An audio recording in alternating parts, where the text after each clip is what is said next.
Il y a des cryptos, je sais pas comment elles font, mais elles restent super stables, limite aussi stables qu'un USDC. Et parfois sur certaines de ces cryptos, on peut avoir des rendements très élevés. C'est le cas d'Atom par exemple, et j'ai vérifié, il y a un an tout pile, il était à très peu de choses près au même prix. Sauf qu'en ce moment, on peut avoir 20% d'intérêt annualisé dessus, ça fait toute la différence. Mais vous me connaissez, j'aime explorer les fins fonds de la DeFi, et moi j'ai trouvé comment faire 60% d'intérêt sur le Atom. Depuis la dernière vidéo, j'ai fait un petit changement sur le portefeuille, dont j'ai pas pu vous parler parce que je l'ai fait un petit peu au dernier moment. J'ai débouclé entièrement ma stratégie sur Phantom, j'étais sur Beethoven X, il y avait une pool qui donnait pas mal d'intérêt, elle continue je pense à donner pas mal d'intérêt, mais j'ai préféré me désexposer totalement à l'écosystème Phantom à cause de multi-chain. Donc c'est pour ça que dans mon portefeuille, j'ai des USDC sur Polygon. J'ai sorti tous mes stablecoins de Phantom, j'ai tout mis en USDC et j'ai tout envoyé directement sur Polygon. Pour résumer ce qui se passe rapidement sur multi-chain, c'est autour de certains stablecoins, notamment l'USDC sur certaines blockchains. Sur Telos par exemple ou sur Kava, multi-chain en fait c'est eux qui permettent d'avoir de l'USDC là-bas, c'est eux qui vont faire un USDC synthétique sur ces blockchains. Et le souci c'est que multi-chain ils ont empêché les envois ou les retraits d'USDC vers Kava, vers Telos et d'autres blockchains encore. Donc ça veut dire que quand vous avez des USDC sur ces écosystèmes, ils sont en quelque sorte bloqués et on a pu le voir sur Kava, sur Telos, l'USDC il vaut plus que 75 centimes à peu près. Peut-être qu'il y a un arbitrage à faire, que la situation va s'arranger, que multi-chain va rendre à nouveau le bridge possible vers ces blockchains. Moi je tenterai pas l'arbitrage pour le coup, je le sens pas très bien, mais je suis méfiant du coup par rapport à d'autres choses sur multi-chain. C'est aussi eux qui ont certains actifs bridgés sur Phantom, notamment l'USDT, c'est en partenariat avec Tether, mais quand même il y a multi-chain derrière, donc je préfère éviter. Et en général sur les petits écosystèmes, je pense que je vais commencer à m'y exposer de moins en moins parce que on a Celer aussi qui bridge beaucoup de BUSD vers certains écosystèmes.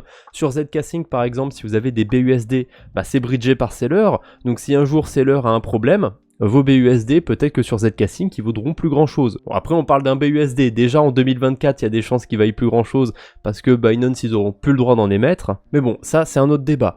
Tout ça pour dire, je me méfie maintenant des actifs de multi-chain. Phantom et multi-chain, c'est très lié. Donc, j'ai envoyé mes stablecoins de Phantom à Polygon pour être safe. Voilà, je pense que c'était assez important de faire un point là-dessus. Pour mes USDC qui sont sur Polygon, je vais en bridger une partie. L'autre partie, je vais la mettre sur un protocole assez classique, histoire de pas me casser la tête, juste faire quelques intérêts, le temps de trouver une meilleure stratégie. Parce que là, pour l'instant, je n'avais pas spécialement envie de creuser pour Polygon. Donc ce que je vais faire en attendant, c'est d'aller les déposer sur Compound, parce que je peux avoir quelques pourcents sans m'embêter sur l'USDC. Donc en déposant l'USDC, j'ai à peu près 2% d'intérêt en stablecoin et 4% d'intérêt dans le token de Compound. Mais je vais pas tout de suite déposer sur Compound, je vais d'abord bridger des USDC vers Chronos. J'avais envie d'en bridger 500, et pourquoi je bridge encore des cryptos sur Chronos? Non, je vais pas racheter du CRO, parce que si vous suivez la série, je fais de l'arbitrage sur le CRO, c'est là-bas que je vais aller acheter du Atom. Je vous spoil pas plus pour l'instant, vous allez voir, suivez un petit peu l'aventure. On va commencer tout de suite, j'approuve d'abord l'USDC, et ensuite je pourrai l'envoyer. D'ailleurs j'ai fait exprès de rien dire en arrivant sur le site, mais vous voyez que je suis sur multi-chain, et là en plus je bridge de l'USDC. Alors pourquoi j'utilise multi-chain alors que juste avant je vous ai dit qu'il y avait des risques par rapport à ça? Eh ben parce que l'USDC sur Polygon, l'USDC sur Chronos, multi-chain en fait il est derrière aucun de ces stablecoins. L'USDC sur Polygon c'est bridgé directement depuis Ethereum, il y a un bridge officiel, et sur Chronos c'est crypto.com qui va gérer ce genre de crypto. L'USDC typiquement c'est backé par crypto.com, donc je m'en fais pas trop. La multi-chain il fait vraiment son rôle de passerelle, c'est pas lui qui va permettre en fait d'avoir une crypto sur un écosystème.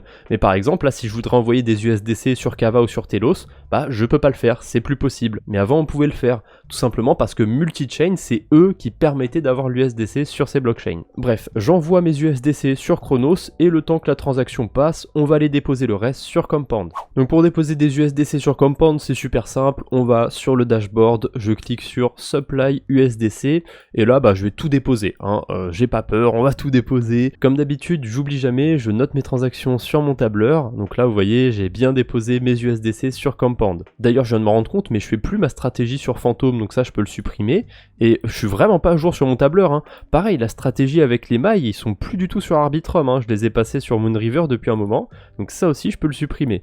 Ah, décidément, j'ai pas bien mis mon tableur à jour aujourd'hui. Mes USDC ne sont pas encore arrivés sur Chronos, donc ça on va le garder pour la fin. Pour l'instant j'ai une autre stratégie que j'avais envie de mettre en place aujourd'hui dans le portefeuille. Enfin, ça va être assez compliqué parce qu'on va d'abord devoir déboucler une première stratégie. Ça je l'ai mis en place il y a un petit moment, mais sur Arbitrum j'ai mis des Ethereum sur AAV.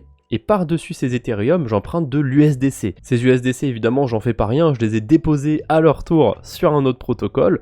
En l'occurrence ici, c'est MagPi, mais le rendement, il commence à devenir plus si intéressant que ça. Et puis surtout, j'ai trouvé un truc très intéressant à faire avec de l'Ethereum. J'en avais parlé sur Twitter, donc pour une fois, je le cale ici, n'hésitez pas à me rejoindre sur Twitter. Vesper, du coup, c'est un protocole qui est sur Optimism et sur d'autres blockchains, mais aujourd'hui c'est sur Optimism que ça m'intéresse, et vous le voyez, je peux avoir 21% d'intérêt sur de l'Ethereum. Alors, je suis payé en grande partie en token OP, c'est des intérêts bonus qui ont pour but de vous faire venir sur le protocole, mais du coup 15% d'intérêt bonus, ça donne vraiment envie, donc je vais faire le voyage, je vais déplacer mes Ethereum d'Arbitrum vers Optimism. Mais avant ça, pour récupérer mes Ethereum, il faut que je déboucle ma stratégie, donc on va pas perdre de temps. Je vais retirer mes USDC de MagPi, non c'est pas ici, il faut que je clique sur Withdraw. Vous voyez, je vais retirer 500,28 USDC, on va arrondir, mais mon emprunt du coup il a généré des intérêts et je dois rembourser maintenant quasiment 502 USDC. Comment je vais faire pour avoir ces USDC en plus? Et bah tout simplement sur MagPi, j'ai généré des intérêts dans plusieurs tokens, je vais aller récupérer ces intérêts, je vais tout convertir en USDC et comme ça je vais pouvoir largement rembourser mon emprunt. Donc pour la théorique, ça c'est fait. Maintenant on commence à faire les transactions. Là je retire mes USDC de MagPi. Maintenant je vais sur Claim et ici je vais pouvoir récupérer toutes mes récompenses. Ce qui est super pratique d'ailleurs, c'est qu'on a un bouton qui nous permet de tout récupérer d'un coup. Alors je pourrais compound et tout réinvestir, mais j'ai pas du tout envie de les réinvestir, c'est des tokens que j'ai pas envie de garder. Donc je vais cliquer sur Claim et je vais tout récupérer dans mon portefeuille. Attention quand même aux frais de transaction, vous voyez que je suis sur Arbitrum, là je suis plus sur Polygon, je paye autour de 30 centimes par transaction, ça peut être un peu plus, ça peut être un peu moins, c'est en fonction des frais sur Ethereum, c'est totalement corrélé. Là les frais sur Ethereum sont plutôt faibles, donc les frais sur Arbitrum sont pas très élevés. Mais quand même 35 centimes, c'est pas rien. Donc si vous allez déposer 100$, 200$ sur un protocole sur Arbitrum, prenez en compte les frais. Prenez en compte que vous allez payer 2$ au total pour déposer et pour retirer. Et encore, ça peut parfois être plus si vous déposez au mauvais moment, quand les frais sont un peu plus élevés. Donc si vous déposez, on va dire, moins de 500$ sur Arbitrum, partez du principe qu'il faudra rester au moins plusieurs semaines sur un protocole pour être rentable. Sinon, vous allez vous faire bouffer par les frais de transaction. Pour échanger mes récompenses du coup sur MagPi, je vais utiliser le Meta-Aggregator de DeFi Llama. Et j'avais dit que je convertirais tout en USDC. Finalement, les MagPi, comme j'en ai que 1$, je vais directement les convertir en Ethereum pour rembourser une partie des frais de transaction. Donc comme d'habitude, j'approuve le token. Et maintenant que c'est approuvé, je peux l'échanger. Maintenant, il y a le token de Wombat à échanger. J'en ai à peu près 7$, je crois. Ah non, j'en ai carrément 8$, c'est encore mieux. Donc, qu'est-ce qu'on va utiliser pour échanger les USDC? Je vais utiliser OneInch.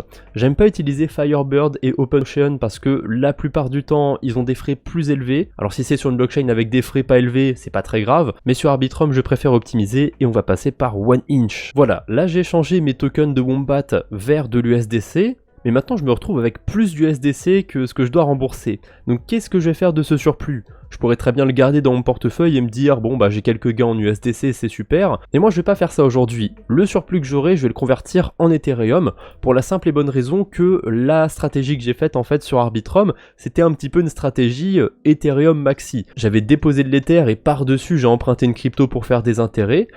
Autant optimiser et tous les intérêts que j'ai pu générer, les mettre en Ethereum. Après, vous faites comme vous voulez, si vous faites une stratégie similaire, vous avez très bien le droit de garder tout en stablecoin, vous pouvez convertir ça en Bitcoin, dans une crypto que vous aimez bien, il y a 1001 façons de faire bien sûr, moi j'ai choisi de tout convertir en Ethereum. Mais d'abord, on rembourse l'emprunt, l'USDC je vais devoir l'approuver, et ce qui est bien d'ailleurs sur AAV, c'est qu'on peut approuver en faisant un message et pas une transaction. Le message il a un gros avantage, c'est que c'est gratuit pour moi en termes de frais de transaction. Le deuxième avantage c'est que malgré que j'approuve une quantité infinie, bah c'est une approbation temporaire, donc il n'y aura pas de gros risques avec cette approbation. Par contre, comme c'est une approbation temporaire, ça peut être gênant pour certaines personnes. Moi, ça me dérange pas du tout, j'approuve temporairement mes USDC et là je peux les rembourser. Voilà, c'est fait, j'ai remboursé mes USDC, tant qu'à faire je vais aussi récupérer les Ethereum tout de suite, et voilà c'est terminé pour AAV. Maintenant, le dernier truc à faire, je vous l'ai dit, je vais convertir mon surplus d'USDC en Ethereum, et ça comme l'Ethereum je m'en sers beaucoup pour payer les frais, je vais pas les noter sur mon suivi de crypto, je vais pas mettre que j'ai gagné 6$ en Ethereum. En fait ce que je refais une fois de temps en temps, c'est que je calcule si j'ai le bon nombre d'Ethereum par rapport à ce qu'il y a sur mon application de suivi. Donc là en ce moment j'ai 0,8775 Ethereum sur mon application de suivi, d'ici peut-être 2-3 mois je recompterai tout ce que j'ai sur mon portefeuille et si j'ai plus ou moins d'Ethereum, je mettrai à jour sur mon suivi de crypto. C'est un peu plus simple de faire comme ça m'évite d'avoir pour chaque petite stratégie qui me font gagner 1 ou 2$ de mettre dans mon suivi. Pour les stablecoins j'ai tendance quand même à être plus rigoureux que pour les autres cryptos. Et ça c'est normal, j'utilise beaucoup de stablecoins donc je fais plus attention. Je vais encore passer par OneInch pour échanger mes USDC. Moi j'ai tendance quand même à privilégier OneInch, j'aime beaucoup cet agrégateur. Après voilà, vous avez le droit d'avoir le vôtre de préféré, ça peut être un autre, il n'y a pas de souci. Oula, il y a Firebird qui est bourré là. Il met que pour 6 USDC je peux récupérer 121$ d'Ethereum. Je me demande comment il arrive à faire ça, mais à mon avis juste le temps de rafraîchir, il pourra plus me proposer 121$, c'est pas possible. Ouais, c'était une erreur. Ah là là, c'est pour ça aussi que j'ai pas confiance en Firebird. Généralement, il trouve des chemins tiré par les cheveux. Bref, je viens de passer ma transaction pour récupérer mes Ethereum. Et là justement, comme on parle d'Ether, comment je vais les envoyer sur Optimism? Je vais utiliser le Bridge Jumper. Enfin, c'est même mieux qu'un bridge, c'est un agrégateur. Donc il va me permettre de comparer en fait plusieurs bridges en même temps et voir lequel va être le meilleur. Mais moi j'ai déjà une petite idée duquel va gagner, je pense que ça va être Hyphen, donc on va envoyer 0,58 Ethereum, je pense que c'est pas mal comme ça. Vous voyez j'ai 0,59 et des poussières, en fait j'en laisse une partie pour toujours avoir de quoi payer des frais de transaction sur la blockchain. Là du coup je me suis pas trompé, il y a Hop Exchange qui est pas mal non plus, mais on a Hyphen qui nous propose le meilleur retour, ça m'étonne pas trop sur l'Ethereum, généralement il est pas trop mal ce bridge, et le gros avantage aussi c'est qu'il est très rapide, donc là je vais passer ma transaction. Comme c'est de l'Ethereum, pas besoin de l'approuver, je vais pouvoir signer directement. Le bridge a été super rapide, ça a pris que 10 secondes à peine. Donc je suis très content, j'ai déjà mes Ethereum sur Optimism. On va aller tout de suite les déposer sur Vesper. Alors j'arrête pas de dire on, désolé c'est un tic de langage un petit peu. Je vais déposer mes Ethereum sur Vesper et j'en profite encore, toujours le bon moment pour placer le petit disclaimer. C'est pas parce que je dis on ou quoi que mes vidéos sont des conseils en investissement. Bien sûr vous êtes libre de vous inspirer de ce que je fais ou pas du tout. Mon contenu est juste là à titre pédagogique. Maintenant que je suis sur Vesper, je vais déposer mes Ethereum. Je vais essayer d'en garder quand même comme d'habitude une partie pour les frais. Je pense que si je dépose cette quantité là je serai pas mal, il m'en restera assez. Alors j'ai cliqué sur déposer, le truc a disparu, peut-être que j'ai dû cliquer un tout petit peu à côté du bouton, je sais pas. Non, le protocole ne veut pas que je dépose des Ethereum. C'est pas grave, attendez, on va cliquer dessus, ça va me changer de page normalement. Alors je sais pas ce qui se passe sur ce protocole, j'ai touché à rien et d'un coup il m'a changé de page, il m'a ouvert ma transaction. Écoutez, c'est tout ce que je voulais, donc je suis content. Je vais déposer mes Ethereum et je vais noter ça sur mon tableur. J'ai ajouté ma transaction sur le tableur et au cas où, si vous vous demandez pourquoi je mets des couleurs sur mon tableur, c'est tout simplement pour différencier les blockchains. Je mets un violet clair pour Polygon, je mets un jaune pétant pour Thundercore, et là pour Optimism, j'ai décidé de mettre un rouge un peu clair. Alors vous avez totalement le droit de préciser par exemple ici sur quelle blockchain vous êtes, je mets de l'Ethereum sur Optimism et de pas mettre de couleur si vous préférez avoir un truc uni, et je vous précise comme d'habitude que vous pouvez récupérer le tableur et en créer une copie et en faire ce que vous voulez. Bon, j'ai enfin fini toute mon épopée autour d'Arbitrum, Optimism, etc. Là, je peux enfin revenir sur Chronos. Mes USDC ont bel et bien été bridgés, vous en faites pas, ça va pas être très long ce qu'il nous reste à faire. Je vais convertir du coup mes USDC qui ont du Atom directement, donc là je vais utiliser le méta-agrégateur de MinFinance cette fois-ci. Bref, là j'ai le choix entre OpenOcean, KyberSwap et LeFi. Alors pour le coup LeFi là c'est pas terrible le retour qu'il me donne, j'ai pas envie de recevoir 1 centime d'Atom. On va utiliser OpenOcean que j'aime pas trop, mais sur Chronos j'ai pas le choix, on n'a pas OneInch. on n'a pas Paraswap non plus, donc ça fera l'affaire. On va passer par là. D'ailleurs, si vous utilisez la blockchain Chronos, le minimum qu'on peut mettre dans les frais en Gwei, c'est 4800. Donc n'hésitez pas à mettre 4800 au lieu de 5000, ça vous permettra de faire des petites économies sur les frais. Vous voyez, là je vais économiser 1 centime de CRO. Alors c'est peut-être ridicule, hein, mais une transaction plus une transaction, etc. Au final, vous allez quand même économiser un petit peu. C'est important de faire attention à ces frais de transaction, et encore plus du coup sur des blockchains qui vont coûter plusieurs dizaines de centimes, voire plusieurs dollars de frais par transaction. Bref, ça c'était le petit conseil du jour. Là, je reviens sur mon épopée sur le Atom, donc je vais en acheter. J'ai plus qu'à passer ma transaction.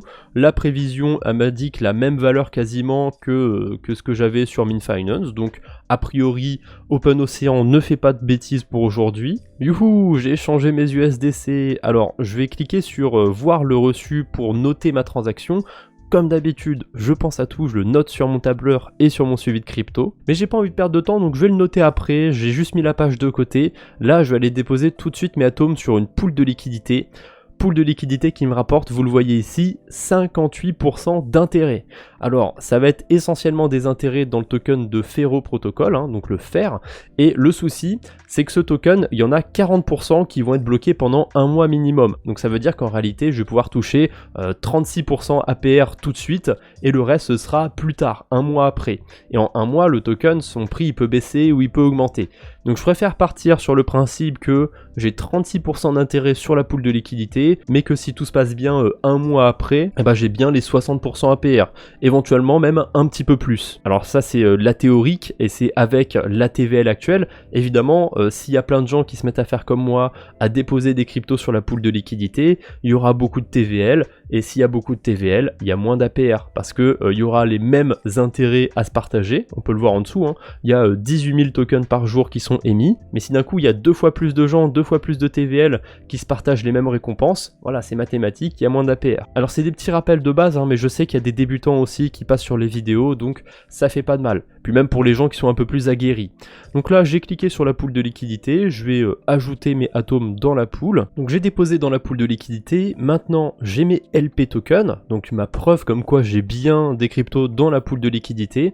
Là, je me rends sur Stake Liquidity, et une fois que j'aurai déposé ces LP tokens, je vais pouvoir commencer à récupérer mes intérêts en fer. Parce que là, si je garde juste ces LP tokens dans mon portefeuille, bah, ils me feront pas mes intérêts bonus. Parce que je l'ai pas précisé d'ailleurs, cette pool, qu'est-ce que c'est le L-Atom? En fait, c'est un atome staké qui rapporte des intérêts naturellement. Peut-être qu'on ira faire des stratégies autour de ce token plus tard, quand la pool, elle sera plus très intéressante. Mais pour l'instant, voilà. On va s'exposer à la pool de liquidité entièrement, il y a quasiment 60% d'intérêt, donc c'est plutôt pas mal. Et voilà, mes LP tokens sont déposés, ils commencent à me faire des intérêts. On va aller faire une dernière chose du coup aujourd'hui, c'est de noter la transaction où j'ai acheté mes atomes. Alors j'ai fait le calcul, tout ça, je l'ai noté sur mon tableur, j'ai acheté 45,77 atomes à un prix moyen de 10,92 USDC. Peut-être que j'ai eu la main un petit peu lourde sur le atome, peut-être que j'aurais pu me permettre de mettre que 200-300$, ça aurait été déjà pas mal. Donc cette transaction, je l'ajoute sur mon suivi de crypto, sur Delta. Comment je fais? Alors, j'ai un petit plus en bas de la page, je vais pouvoir ajouter une nouvelle crypto. Donc moi j'ajoute mes transactions manuellement, mais vous pouvez connecter direct un portefeuille, etc. Je sais pas si ça marche bien de connecter directement un portefeuille quand on a des sous déposés sur la DeFi. À mon avis, ça marche pas très bien, donc c'est pour ça que je fais tout manuellement. Je vais ajouter une crypto, et on va ajouter le Atom Cosmos, hein, et pas le Atomic Coin, je sais même pas ce que c'est, honnêtement. Et là, j'ajoute une transaction, donc c'est bien un achat. La paire d'échange, il faut que je mette Atom USD, parce que moi, je compare tout au dollar, hein, sur mon suivi. Et là, il y a deux manières de noter. Soit on met le prix par unité, donc par atome acheté, ou soit je mets au total. Moi, je préfère faire ça, c'est plus précis, parce que je sais combien j'ai dépensé exactement. C'est voilà, cette quantité de dollars d'USDC, et j'ai reçu 45,77 atomes. Là, j'ai plus qu'à ajouter la transaction, et c'est magique, c'est ajouté sur mon suivi de crypto. Alors, j'ai pas tout à fait fini, il faut aussi que j'enlève mes USDC, hein, parce que bah, j'en ai dépensé pour faire la transaction. Donc là, j'ajoute une transaction, je mets un transfert, de mon portefeuille vers une source externe, voilà, autre, inconnu, c'est très bien, et je mets la même quantité d'USDC. Donc petit bilan pour aujourd'hui, le portefeuille est autour de 6250 $. Évidemment pour ceux qui ont suivi, c'est l'airdrop d'Arbitrum qui m'a mis assez bien, hein. Ça m'avait rapporté 1500 $ à peu près je crois de mémoire. Et du coup en termes de répartition, USDC est passé deuxième, le token qui est le plus présent dans mon portefeuille c'est l'Ethereum, mais c'est normal, hein, une grosse partie de mon airdrop je l'avais converti en Ethereum et l'autre en USDC. On peut voir que j'ai pas mal de Bitcoin aussi et que le Atom ça devient l'altcoin sur lequel j'ai investi le plus d'argent. Alors si je compte pas Ethereum comme un altcoin. Qu'est-ce que vous pensez de ma répartition de portefeuille? N'hésitez pas à me le dire en commentaire. Il y a pas mal de stab peut-être pour vous, peut-être pas assez, peut-être que je suis trop exposé à Bitcoin, à Ethereum. Voilà, je suis assez curieux, dites-moi ce que vous en pensez dans les commentaires. Et c'est tout pour aujourd'hui, l'épisode était assez dense quand même, on a vu pas mal de choses, j'espère que ça vous a plu. Si c'est le cas, n'hésitez pas à mettre un j'aime sous la vidéo. N'hésitez pas non plus à vous abonner pour ne pas rater les futures aventures qui m'attendent sur ce portefeuille. Et moi je vous embête pas plus, on se retrouve bientôt j'espère, d'ici là portez-vous bien, salut tout le monde.